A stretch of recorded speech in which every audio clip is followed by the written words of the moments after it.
माननीय बहन कुमारी मायावती जी हमारे बीच में पधार चुकी हैं। जोरदार तालियों से आप लोग माननीय बहन जी का स्वागत करें। और साथ ही हमारी पार्टी के अलीगंज विधानसभा से पूर्व में एमएलए के चुनाव लड़े जनाब जुनैद मियां साहब आए और माननीय बहन जी का सोने के मुकुट के साथ स्वागत करें। जुनैद मियां साहब, तीनों प्रत्याशी हमारे साथ में खड़े हो जाए। अब मैं बिना विलंब किए हुए आपके बीच में सर्व समाज के मान सम्मान स्वाभिमान की प्रतीक बहुजन समाज पार्टी के राष्ट्रीय अध्यक्ष, उत्तर प्रदेश की 4 बार लोकप्रिय मुख्यमंत्री रही, हम सबकी लोकप्रिय नेता माननीय बहन कुमारी मायावती जी से अनुरोध करता हूं कि वो आकर के हम लोगों को संबोधित करें। माननीय बहन जी। बीएसपी की इस चुनावी जनसभा में इकट्ठा हुए पार्टी के सभी छोटे बड़े पदाधिकारी एवं कार्यकर्तागण, आज आप लोग देश में व यहाँ आपके उत्तर प्रदेश स्टेट में भी लोकसभा के लिए हो रहे आम चुनाव में अपनी पार्टी के उम्मीदवारों के समर्थन में मुझे सुनने के लिए यहाँ इकट्ठा हुए हैं, तो उसके लिए मैं आप सभी लोगों का हार्दिक दिल से आभार प्रकट करती हूँ। वैसे आप लोगों को ये विदित है कि हमारी पार्टी कांग्रेस, बीजेपी व अन्य किसी भी विरोधी पार्टी तथा गठबंधन आदि के साथ मिलकर नहीं, बल्कि अकेले ही अपनी पार्टी के बलबूते पर ही पूरी तैयारी व दमदारी के साथ ये चुनाव लड़ रही है। इसके साथ ही हमने टिकट बंटवारे के मामले में भी सर्व समाज के लोगों को उचित भागीदारी दी है, जिनको कामयाब बनाने के लिए अपनी पार्टी के लोग पूरे जी जान से लगे हुए हैं। हालांकि आज यहाँ आपकी इकट्ठा हुई अपार भीड़ व भीड़ के जबरदस्त जोश को भी देखकर अब मुझे ये काफी हद तक पूरा भरोसा हो गया है कि पिछली बार की तरह इस बार भी आप लोग अपने प्रदेश से यहाँ लोकसभा चुनाव में अपनी पार्टी का बेहतर रिजल्ट जरूर लाएंगे। इसके लिए अब मैं आप लोगों का ध्यान कुछ जरूरी बातों की तरफ दिलाना चाहती हूँ और इस संबंध में विशेषकर मैं कांग्रेस, बीजेपी व इनके अन्य सभी सहयोगी दलों के बारे में ये कहना चाहूंगी कि आजादी के बाद शुरू में केंद्र व देश के काफी राज्यों में भी ज्यादातर सत्ता यहाँ कांग्रेस पार्टी के ही हाथों में केंद्रित रही है, किंतु इनकी अधिकांश मामलों में रही गलत नीतियों एवं गलत कार्य प्रणाली आदि की वजह से ही फिर इस पार्टी को केंद्र व काफी राज्यों की भी सत्ता से बाहर होना पड़ा है तथा यही स्थिति इनकी सहयोगी पार्टियों की भी बनी रही है, जिसके कारण ही फिर पिछले कुछ वर्षों से भारतीय जनता पार्टी व इनके सहयोगी दल केंद्र एवं काफी राज्यों की भी सत्ता में काबिज हो गए हैं, लेकिन इनकी भी ज्यादातर रही जातिवादी, पूंजीवादी, संकीर्ण, सांप्रदायिक व द्वेषपूर्ण नीतियों एवं कार्य प्रणाली आदि से तथा इनकी कथनी व करनी में भी काफी अंतर होने की वजह से अब ऐसा लगता है कि इस बार ये पार्टी भी यानी कि भारतीय जनता पार्टी भी केंद्र की सत्ता में आसानी से वापस आने वाली नहीं है, बशर्ते यदि ये चुनाव इस बार फ्री एंड फेयर होता है तथा आम चर्चा के मुताबिक वोटिंग मशीनों में भी कोई गड़बड़ी आदि नहीं की जाती है। और वैसे भी इस बार चुनाव में इनकी कोई भी पुरानी व नई चल रही नाटकबाजी, जुमलेबाजी व गारंटी आदि काम में आने वाली नहीं है, क्योंकि अब देश की जनता काफी हद तक इस बात को समझ चुकी है कि इनकी पार्टी ने अब तक देश के विशेषकर गरीबों, कमजोर तबकों, मध्यम वर्गीय एवं अन्य मेहनतकश लोगों को जो इन्हें अच्छे दिन दिखाने के असंख्य प्रलोभन भरे वायदे किए हैं तथा अनेकों हवाई व कागजी गारंटी आदि भी दी है, तो उनका जमीनी हकीकत में अभी तक इन्होंने लगभग 1/4 हिस्सा भी कार्य पूरा नहीं किया है, बल्कि इसके स्थान पर इनका ज्यादातर समय व ताकत भी या इनके अपने चहेते रहे बड़े बड़े पूंजीपतियों एवं धन्ना सेठों को ही ज्यादा से ज्यादा माला माल व धनवान आदि बनाने में तथा उन्हें हर स्तर पर छूट देने व बचाने में ही लगी रही है, जिनके अधिकांश आर्थिक सहयोग से ही ये पार्टी व अन्य पार्टियां भी अपना संगठन चलाती हैं तथा चुनाव आदि भी लड़ाती हैं, जिसका काफी कुछ खुलासा बॉन्ड की आई रिपोर्ट से भी हो जाता है। आप लोगों को ये मालूम है कि अभी कुछ दिन पहले माननीय सुप्रीम कोर्ट में ये मामला आया था बॉन्ड का, तो जिसमें ये बॉन्ड की जो रिपोर्ट खोली गई, जब रिपोर्ट सामने आई, प्रकाशित हुई, तो उसमें ये जाहिर उस रिपोर्ट से ये मालूम होता है कि कांग्रेस पार्टी, बीजेपी, अन्य सभी पार्टियों ने इस देश के बड़े बड़े पूंजीपतियों और धन्ना सेठों से चुनाव में, खासकर चुनाव में बॉन्ड के जरिए करोड़ों अरबों रुपया लिया है। लेकिन उस रिपोर्ट में आपने कहीं पर भी बहुजन समाज पार्टी का नाम आप लोगों ने नहीं देखा होगा, लिखा नहीं होगा रिपोर्ट के अंदर। बहुजन समाज पार्टी ने एक भी रुपया किसी भी बड़े पूंजीपति या धन्ना सेठ आदि से नहीं लिया है। और आप लोगों को ये मालूम है कि हमारी पार्टी जब से बनी है तब से लेके अब तक हमारी पार्टी तो देश के किसी भी छोटे या बड़े पूंजीपति या धन्ना सेठ से पार्टी के संगठन को चलाने व चुनाव आदि लड़ाने के लिए कोई पैसा नहीं लेती है, बल्कि हमारी पार्टी अपने कार्यकर्ताओं से ही, तो उनके आर्थिक मदद से ही थोड़ा थोड़ा धन इकट्ठा करके तो पार्टी के संगठन को चलाती है, अपने केंद्र कार्यालय को चलाती है, दफ्तरों को चलाती है। और जब चुनाव होता है तो चुनाव में भी हमारी पार्टी अपने कार्यकर्ताओं की आर्थिक मदद के साथ साथ अपने उम्मीदवारों से भी यही अपील करती है कि जब आप अपने चुनाव में इतना पैसा लगा रहे हैं तो थोड़ा पैसा तो मेरे चुनावी दौरे पर भी आप लोगों को मदद के तौर पर देना चाहिए। तो इसलिए कहने का तात्पर्य ये है कि हमारी पार्टी अपने कार्यकर्ताओं से विभिन्न रूपों में मेंबरशिप के जरिए, जन्मदिन के मौके पर तो जन्मदिन के जरिए तो थोड़ा थोड़ा धन इकट्ठा करके अपनी मूवमेंट को चलाती है, चुनाव आदि भी लड़ाती है। लेकिन दूसरी पार्टियों की तरह बड़े बड़े पूंजीपतियों और धन्ना सेठों से बॉन्ड आदि के जरिए पैसा नहीं लेती है, जो अब ये मामला माननीय सुप्रीम कोर्ट में चल रहा है, जिसमें बहुजन समाज पार्टी का नाम आप लोगों को कहीं भी सुनने के लिए नहीं मिलेगा। इसके साथ ही अब ऐसा लगता है कि कांग्रेस पार्टी की तरह ही बीजेपी ने भी केंद्र की तमाम सरकारी जांच एजेंसियों का ज्यादातर राजनीतिकरण ही कर दिया है।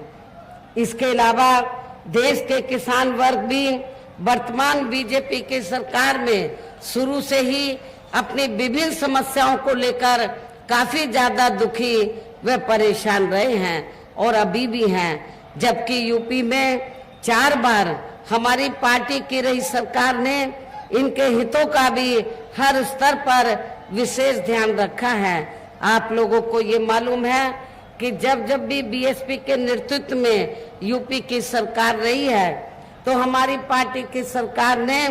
तो किसानों को खेती करने के लिए समय से सस्ते साधन उपलब्ध कराए हैं और उनकी फसल का भी उचित दाम हमारी सरकार ने दिया। इतना ही नहीं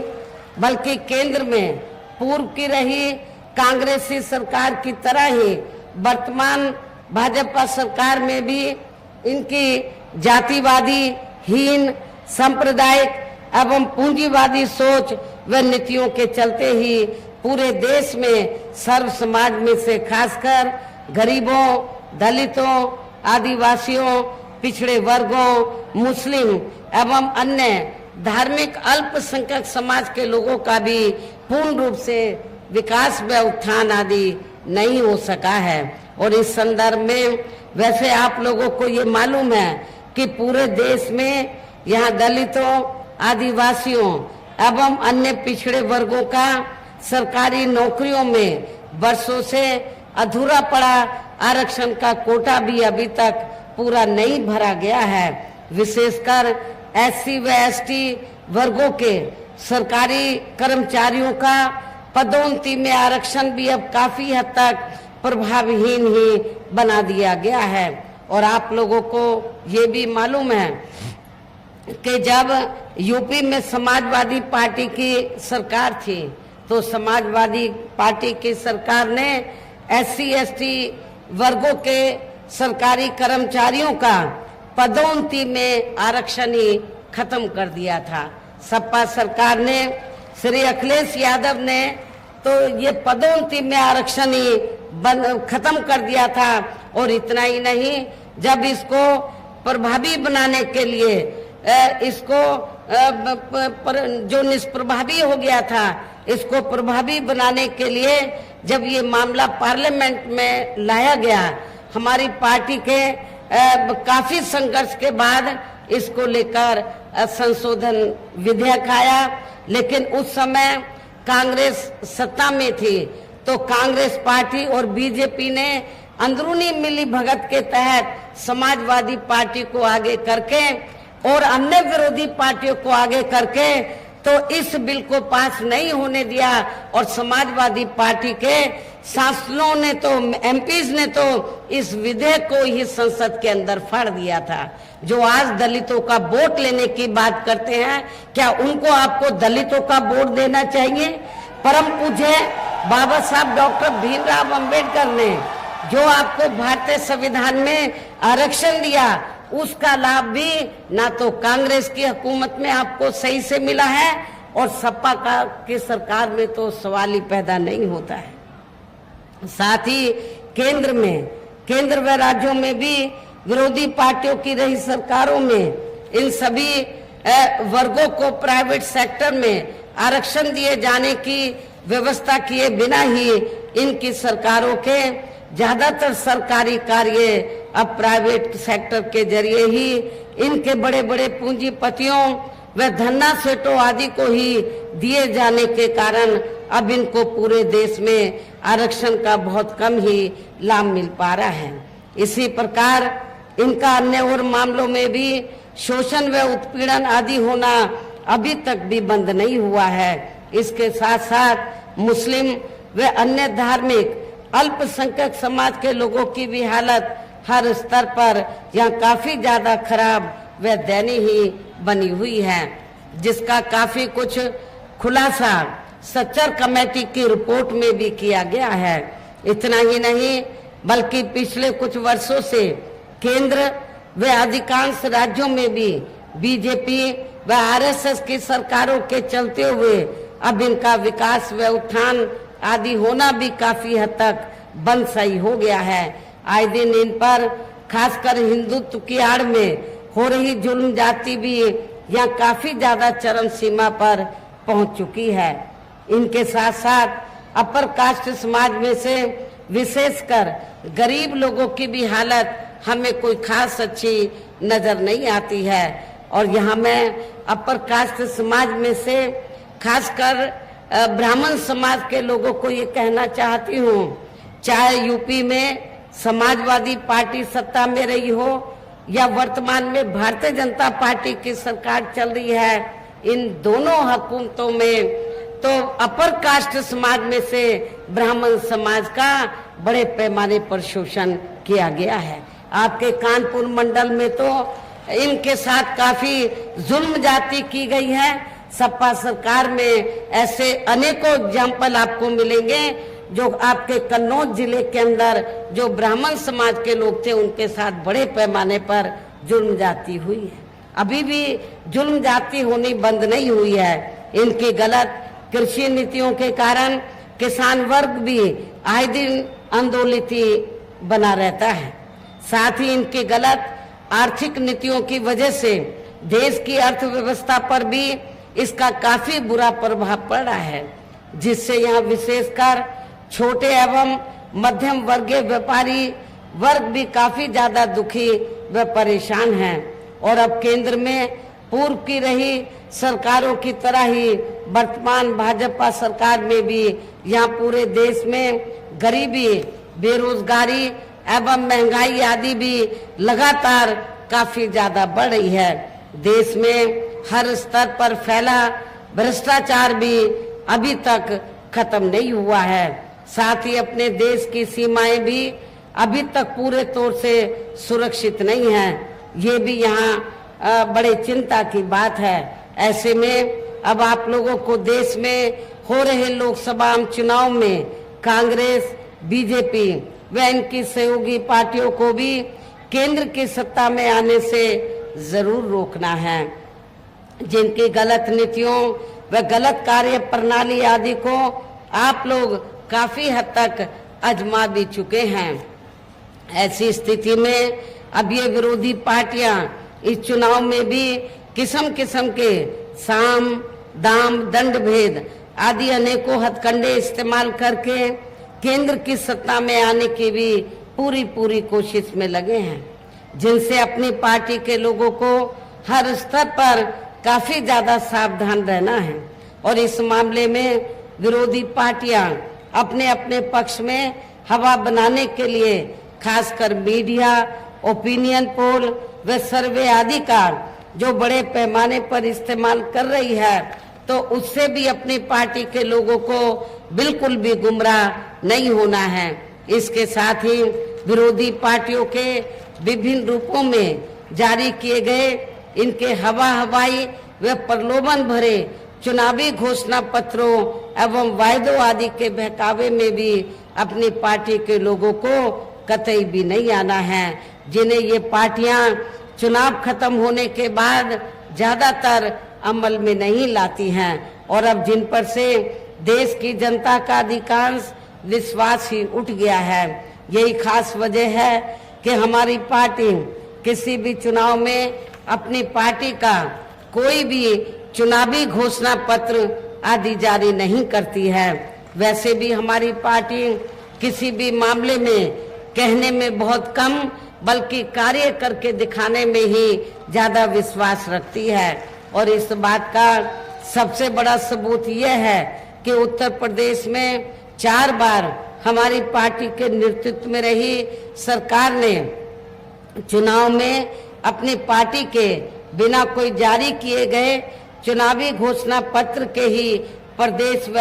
आम जनहित में काफी ऐतिहासिक कार्य करके दिखाए हैं, जिनकी अब देश में अधिकांश पार्टियों की सरकारें काफी नकल भी कर रही हैं। जबकि इस मामले में हमारी पार्टी का ये कहना है कि यदि इन पार्टियों के स्थान पर केंद्र में हमें अपनी पार्टी की सरकार बनाने का मौका मिलता है तो तब फिर हमारी पार्टी की बनी सरकार केंद्र में यहाँ अब तक की रही सभी विरोधी पार्टियों की सरकारों की तरह केवल हवाई व कागजी कार्य आदि नहीं करेगी, बल्कि उत्तर प्रदेश की तरह ही जमीनी हकीकत में ठोस कार्य करके दिखाएगी। और इस संदर्भ में खासकर मैं ये कहना चाहूंगी कि केंद्र द्वारा देश में पिछले कुछ समय से अति गरीब परिवारों को अस्थायी तौर पर फ्री में जो थोड़ी सी खाद्य सामग्री दी जा रही है, राशन आदि दिया जा रहा है, तो उससे इनका स्थायी तौर पर भला होने वाला नहीं है। इनसे जो गरीब लोग हैं इनका परमानेंट स्थायी तौर पर इनका भला होने वाला नहीं है। और इतना ही नहीं, इसके एवज में, इसके बदले में ये जो इनको फ्री में राशन दिया जाता है, जो कुछ समय से दिया जा रहा है, तो इसके एवज में तो जब चुनाव होता है, चाहे यूपी में असेंबली का चुनाव हुआ हो और अब पार्लियामेंट का, तो पूरे देश के अंदर भारतीय जनता पार्टी व आरएसएस के लोग तो गांव-गांव में जाकर ये प्रचार करते हैं। जो गरीब लोग हैं उनके बीच में जाते हैं और उनको ये कहते हैं कि देखो, भारतीय जनता पार्टी की सरकार ने और श्री नरेंद्र मोदी जी ने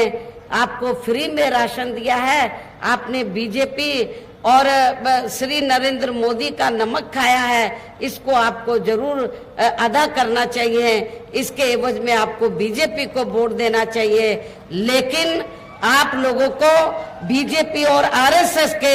इस किस्म के बहकावे में नहीं आना है, क्योंकि आप लोगों को भारतीय जनता पार्टी की सरकार जो फ्री में जो थोड़ा राशन देती है, तो भारतीय जनता पार्टी या श्री नरेंद्र मोदी जी अपने जेब से नहीं देते हैं, बल्कि देश की जनता जो टैक्स देती है, देश की जनता जो टैक्स देती है, और टैक्स से जो पैसा सरकार के पास जाता है, उस टैक्स के पैसे के जरिए आपको ये फ्री में राशन दिया जाता है। ये मेहरबानी बीजेपी व आरएसएस की नहीं है। और वैसे भी इनकी ये जटिल समस्या, जो गरीब लोगों की जो जटिल समस्या है, देश में हर हाथ को काम देने से केवल दूर हो सकती है, जिसकी तरफ हमारी पार्टी की बनी सरकार विशेष ध्यान देगी। साथ ही देश में पिछले काफी वर्षों से आए दिन बढ़ रही गरीबी, बेरोजगारी व महंगाई आदि से भी जनता बहुत ज्यादा दुखी व परेशान है, जिसे भी आर्थिक नीतियों में तब्दीली करके जरूर दूर किया जाएगा। खासकर हिंदुत्व की आड़ में पिछले कुछ वर्षों से विशेषकर मुस्लिम समाज के लोगों का द्वेष की भावना से जो इनका काफी ज्यादा शोषण व उत्पीड़न आदि किया जा रहा है, तो इसे भी जरूर रोका जाएगा। और ये सब हमने अपनी यूपी की रही सरकार में करके भी दिखाया है। आप लोगों को मालूम है, मेरी चारों हुकूमतों में उत्तर प्रदेश के अंदर हमारी पार्टी की सरकार ने कोई भी हिंदू मुस्लिम दंगा फिसाद नहीं होने दिया। सबके जान माल व मजहब की पूरी ईमानदारी व निष्ठा से हमने हिफाजत की है। ये भी आप लोगों को मालूम है और इसका आगे भी ध्यान रखा जाएगा। इसके अलावा हमने यूपी में सब समाज में से गरीब एवं बेरोजगार लोगों को बेरोजगारी भत्ता आदि न देकर उन्हें बड़ी तादाद में रोटी रोजी के साधन भी उपलब्ध कराए हैं। जो अब ये कार्य भी अधिकांश ठंडे ही पड़े हैं, जिनको फिर केंद्र में सरकार बनने पर प्राथमिकता दी जाएगी। कहने का तात्पर्य ये है कि देश में इस समय हो रहे लोकसभा चुनाव में विरोधी पार्टियों के जारी किए गए इनके हवाई व प्रलोभन भरे चुनावी घोषणा पत्रों आदि के बहकावे में अब यहाँ खासकर देश के अति गरीबों, मजदूरों, बेरोजगारों एवं अन्य मेहनतकश लोगों को बिल्कुल भी नहीं आना है। और अब इन्हें ऐसी सभी विरोधी पार्टियों को हर हालत में केंद्र की सत्ता में आने से जरूर रोकना है, जिनकी कथनी व करनी में काफी अंतर रहा है तथा जिन्हें ये लोग बरसों से काफी आजमा भी चुके हैं। ऐसे में अब मेरा यही कहना है कि आप लोगों को अपने खुद के वे अपने प्रदेश, क्षेत्र एवं देश के भी हित में अपने वोटों को यहाँ कांग्रेस, बीजेपी व अन्य विरोधी पार्टियों को न देकर केवल अपनी एकमात्र हितैषी पार्टी बहुजन समाज पार्टी को ही देना है। जो ये पार्टी उत्तर प्रदेश की तरह ही केंद्र में भी अपनी पार्टी की सरकार बनने पर फिर पूरे देश में यहाँ अपनी पार्टी की सर्वजन हिताय व सर्वजन सुखाय की नीतियों पर आधारित ही सरकार चलाएगी। इसके साथ साथ केंद्र से जुड़े आपके क्षेत्र की जो भी यहाँ स्थानीय समस्याएं होंगी तो उन्हें भी फिर दूर करने का हर संभव पूरा प्रयास किया जाएगा। वैसे आप लोगों को ये मालूम है, चाहे आपका फर्रुखाबाद जिला है या कन्नौज है या इटावा है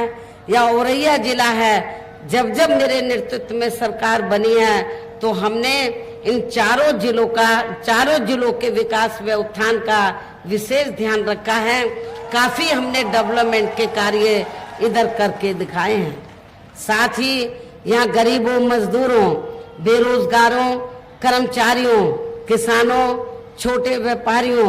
एवं अन्य मेहनतकश लोगों के हितों का भी विशेष ध्यान रखा जाएगा। सर्व समाज में से खासकर दलितों, आदिवासियों, पिछड़े वर्गों, मुस्लिम व अन्य धार्मिक अल्पसंख्यक समाज के लोगों के साथ साथ सर्व समाज में से जो गरीब लोग हैं, बेरोजगार लोग हैं, उनके हितों का, उनके विकास व उत्थान के साथ साथ हर स्तर पर इनकी सुरक्षा आदि के लिए भी सख्त कदम उठाए जाएंगे।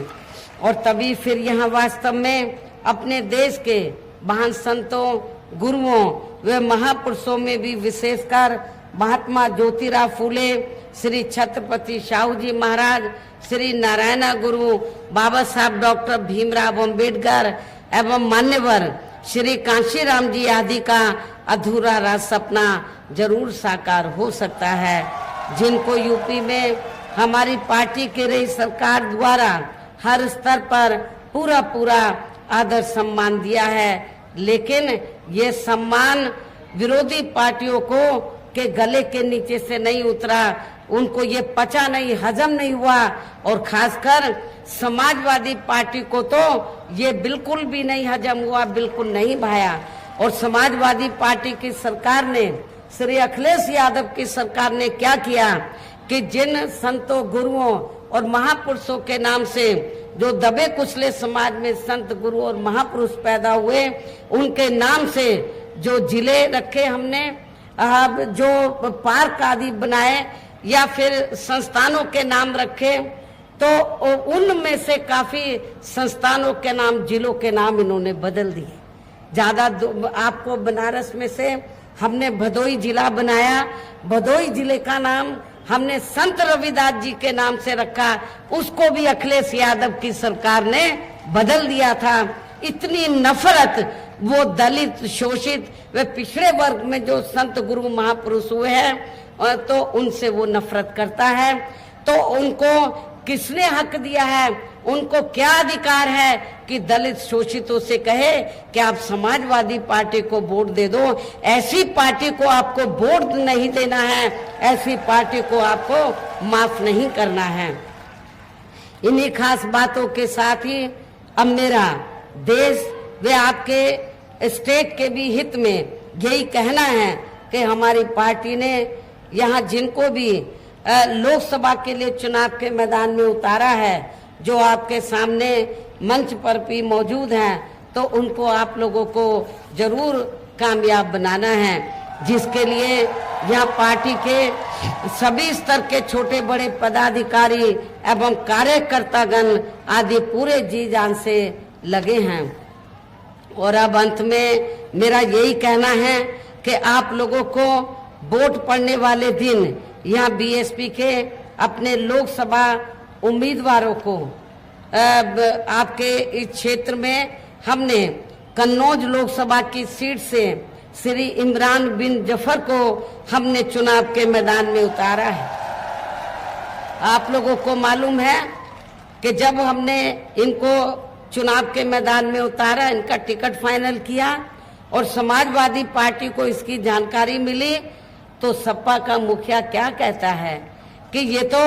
बीजेपी के इशारे पर मुस्लिम समाज को टिकट दिया गया है। आपके कन्नौज लोकसभा की सीट में मुस्लिम आबादी काफी ज्यादा है, सपा तो मुसलमान को कभी टिकट देती नहीं है, उनको तो अपने परिवार से ही फुर्सत नहीं मिलती टिकट देने में, बंटवारा करने में। सो समाजवादी पार्टी के परिवार से यादव लोग खड़े होते हैं, जब इनकी आबादी बहुत ज्यादा है यहाँ पर, और यदि जब हम मुस्लिम को टिकट देते हैं, उनका हक देते हैं, वो भी इनके गले के नीचे से नहीं उतरता है। मुस्लिम समाज के लोगों को